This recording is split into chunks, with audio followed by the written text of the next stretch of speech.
하고 탓하고 미워하도록 만들었단 말입니다. 자, 초대교회 성도들은 사랑만큼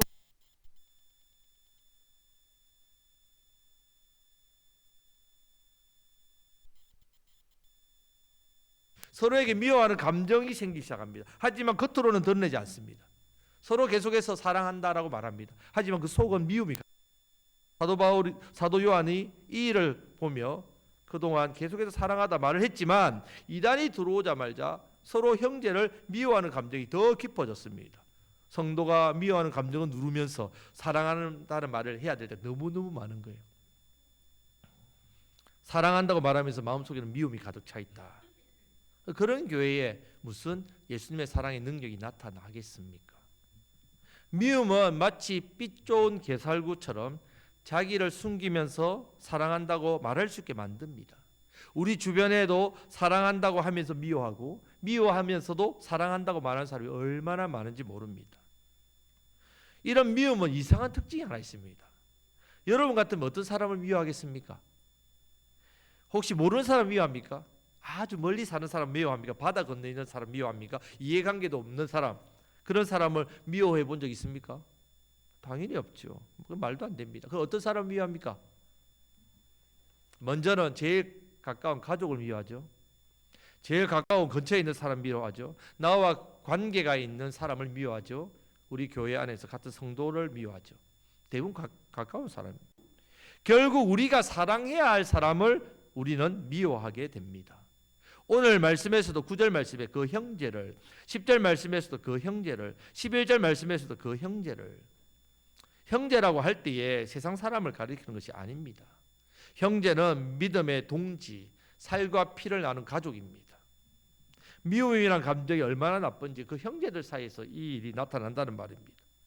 여러분, 내 마음에 있는 미움이란 감정은요, 그냥 미움으로 끝나는 것이 절대로 아닙니다. 여러분, 감정으로 끝나는 게 아닙니다. 결국 가장 가까이 있는 사람에게 내가 독침을 놓는 거예요.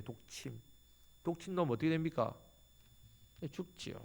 우리 속담에 눈에 가시란 말이 있죠. 왜 눈에 가시란 말을 썼겠습니까? 항상 눈에 앞에 보이는 사람이니까 눈에 가시란 말이에요. 왜 미워하고 싫어하는 사람을 눈에 가시라고 하는지 이 속담에도 알 것 같습니다. 여러분, 눈에 가시가 들어가면 어떻습니까, 여러분? 그냥 눈이 그냥 아무 이상 없습니까? 눈이 떠도 아프고 감아도 아프고 계속해서 아프지 않습니까? 통증이 멈추지 않습니다. 눈에 가시라는 말에는 눈앞에 있는 가까운 사람, 눈앞에 있는 남편, 눈앞에 있는 아내, 눈앞에 있는 형제, 자녀들, 눈앞에 계신 우리 성도님들, 눈앞에 있는 이웃들, 친구들, 미워운 사람이 되기 쉽다는 말입니다. 자, 때리는 시어머니보다 누가 더 밉다고요? 말리는 시누. 예, 시어머니도 가족이고 시누이도 가족이죠. 네, 가족입니다. 며느리가 미우면 누구도 밉다고요? 손자. 잘하시네요. 예. 며느리가 미우면 손자도 밉다고. 이런 말이 생기는 것. 왜 생겼겠습니까? 이런 말이. 미움의 대상이 가족이란 말입니다. 가장 가까운 사람일수록 미움이란 것이 많이 생기되어 있다는 말입니다. 가슴 속에 미움이란 감정이 있으면 한 집에, 여러분 제가 늘 말씀드려요. 원수와 왼수의 차이점이 뭡니까? 원수는 같이 안 살고 왼수는 같이 살죠. 예. 같이 산다는 말입니다. 이런 모습은 예수님이 우리에게 가르쳐 주신 사랑이 아닙니다. 아닙니다. 미움은 심리학적으로도요. 심리학자들이 이 미움에 대해서 또 따지는 위험한 감정이에요. 위험한 감정. 자, 분노와 구별해 보면요. 분노라는 것은 순간적인 감정이지만 미움이라는 것은 마음 깊이 자리 잡고 있으면서 계속 이어지는 감정이에요. 분노는 순간 확 화가 나는데 미움이라는 것은 계속 올라옵니다. 계속. 여러분, 미움을 쉽게 생각하면 절대로 안 됩니다. 오히려 미움은요, 마음속에 오랫동안 남아 있어가지고 반드시 치료받아야 됩니다. 미움이라는 것 치료받아야 됩니다. 미움은 이 감정 죄입니다. 죄이기 때문에 우리는 예수님의 보혈로 씻어서 치료받아야 됩니다. 늘 이 미움 앞에서 예수님의 보혈로 씻어야 됩니다. 주님, 제가 이런 미움이 있습니다. 하나님 앞에서 나 자신을 낮추고 미움의 죄를 회개해야만 우리는 고침받습니다. 만약에 그렇게 하지 않고 그대로 두면 어떻게 되겠습니까? 나도 인간인데 어떻게 나한테 원수지 같은 짓을 한 사람을 미워할 수 없어. 미운 짓 하니까 미워하지. 미워하는 짓을 하니까 내가 미워하지. 어떻게 쉽게 내가 용서와 사랑할 수 있어? 미워하는 거 당연한 거 아닌가? 여러분 이런 생각으로 미움을 그냥 쉽게 받아들이면 큰일 납니다. 큰일 납니다. 미움은 내 영혼과 내 신앙과 내 삶에 언제 터질지 모르는 폭탄 같아요. 폭탄. 쉽게 생각하면 안 됩니다. 빨리 제거해야 됩니다. 언제 터질지 모릅니다. 혹시 지금 내 마음속에 미워하는 사람이 있습니까, 여러분? 저는 28살 때 아버지가 59에 60도 안 되시고 소천하셨습니다. 벌써 27년이 지났는데요. 너무 아버지가 엄하시고 무서웠습니다. 중학교 2학년 때까지 매를 맞았습니다.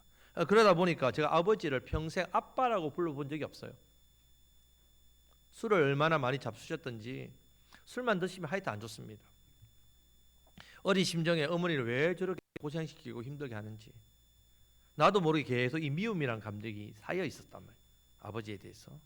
제가 신학대학원을 이제 입학하고 1학기를 마치고 여름 방학 때 히브리어를 계절학기 수업을 하는데 아버지가 말씀이 없으세요.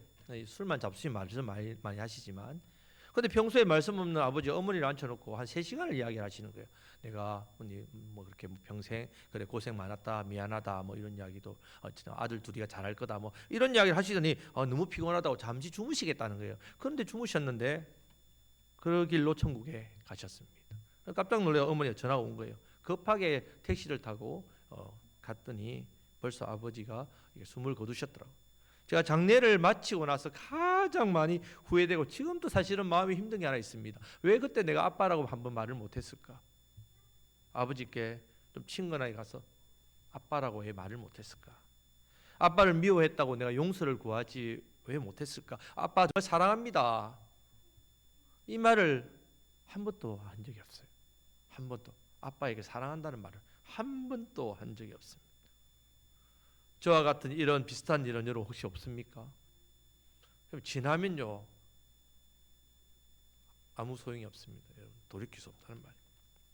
혹시 지금 여러분 마음 깊은 곳에 여전히 미워하는 사람은 없습니까?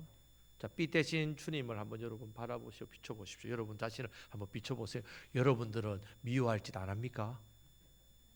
여러분들은 하나님께서 여러분들을 뭐 잘할 때에 뭐 택하셔서 구원하셨어요? 아직 원수 되었을 때, 우리 죄인 되었을 때 우리를 사랑하셨지 않습니까?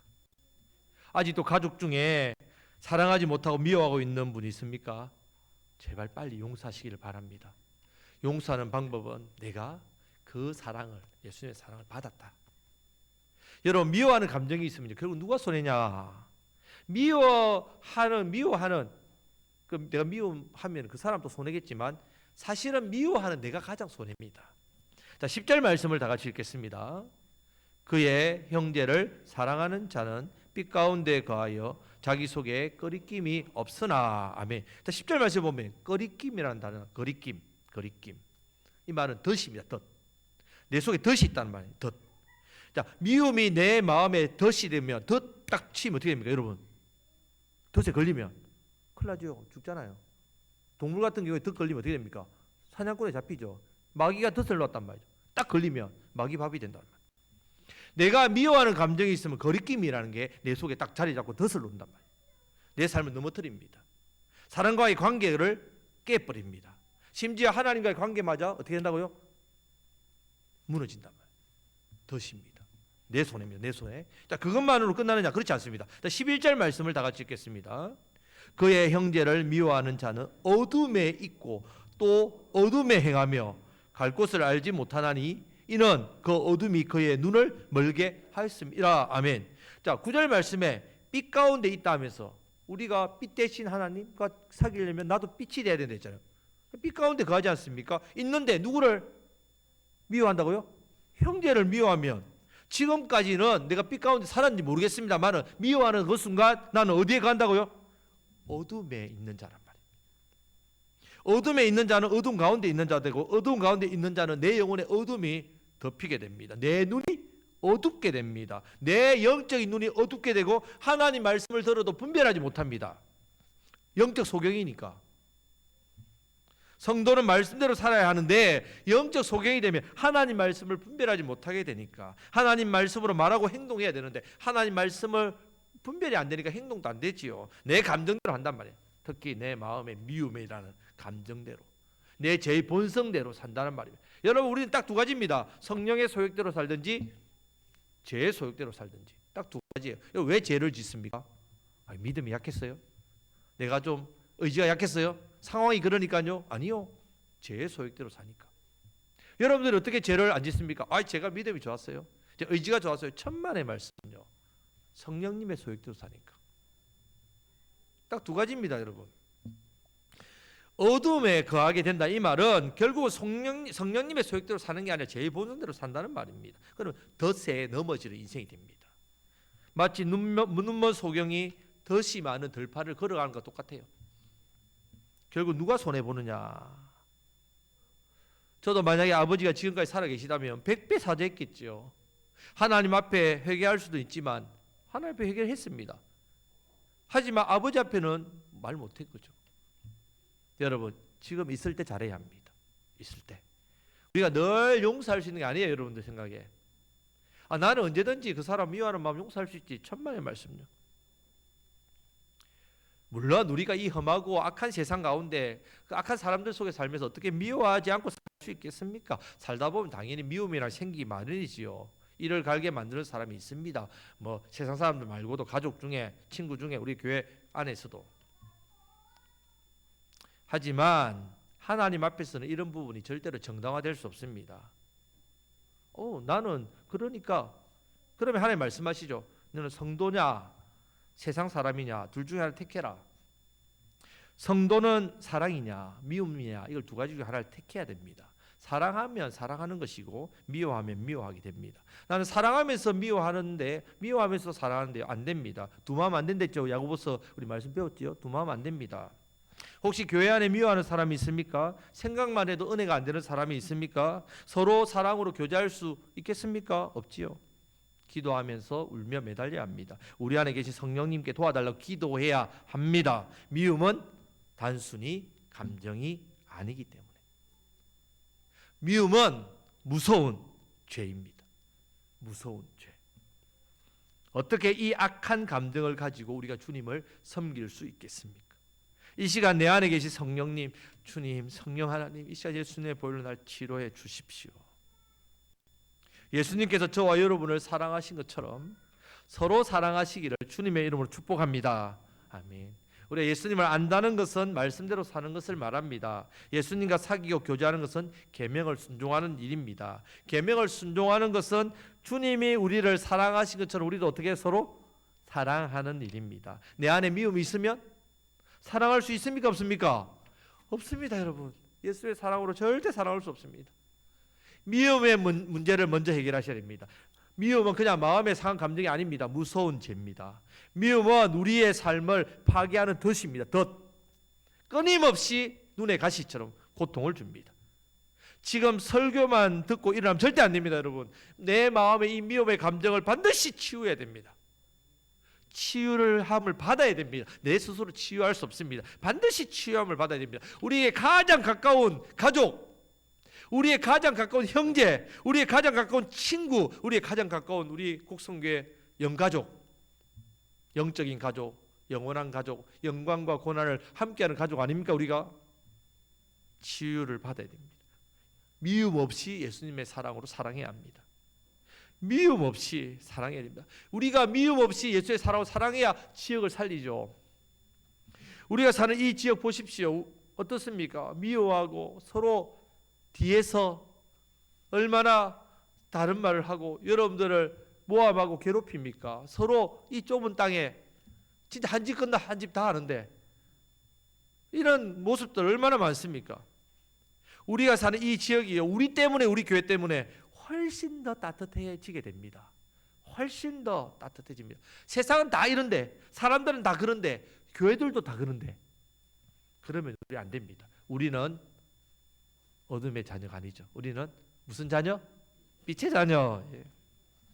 빛의 자녀입니다. 빛의 자녀는 당연히 뭘 비춰야 됩니까? 빛을 비춰야 되죠. 어둠이 물러나게 돼 있단 말이에요. 미움은 어둠입니다. 미움을 버리고 예수님의 사랑의 빛을 비추면서 예수님의 사랑을 나누고 전하고 살아가시기를 주님의 이름으로 축복합니다. 예수님의 사랑이 우리를 통해서 다른 사람들에게 증거되고 비추어서 미움 가득한 세상 가운데, 이 미움 가득한 세상 가운데 참 사랑이 무엇인지 우리가 보여줍시다. 예수님의 사랑을 많은 사람들에게 흘러보내 주셔서 많은 영혼을 살리시고, 또 가족들, 특히 믿지 않는 가족분들, 여러분 낙심하지 마시고 좌절하지 마시고, 여러분 가족을 위한 믿지 않는 가족을 위한 기도는요 좀 많이 왜 힘드냐면요, 물이 100도씨에 끓잖아요. 그러면 기도의 불을 끓입니다. 가족을 위해 기도하잖아요. 그러다가 가족이 여러분 기도한 대로 응답이 안 되면 어떻게 합니까? 낙심하지요. 그럼 어떻게 합니까? 기도가 멈춥니다. 여러분 물을 끓이다가 불을 끄면 어떻게 됩니까? 온도가 60도에서 유지됩니까? 다시 식는단 말이에요. 그래서 가족을 위한 기도가 그렇게 힘듭니다. 여러분 낙심하지 마시고 그렇게 예수님의 사랑으로 믿지 않는 가족분들에게 그 사랑을 전하시고, 믿지 않는 이웃과 친구에게도 어떻게 해요? 미워하는 감정 먼저 여러분들 치료하셔서 사랑을 전하심으로 더 많은 영혼을 살리시고, 내년에도 우리 교회는 지역을 살리는 교회로 잘 쓰임 받으시기를, 그 쓰임 받는 저와 여러분 되시기를 주님의 이름으로 축복합니다. 아멘. 기도하겠습니다.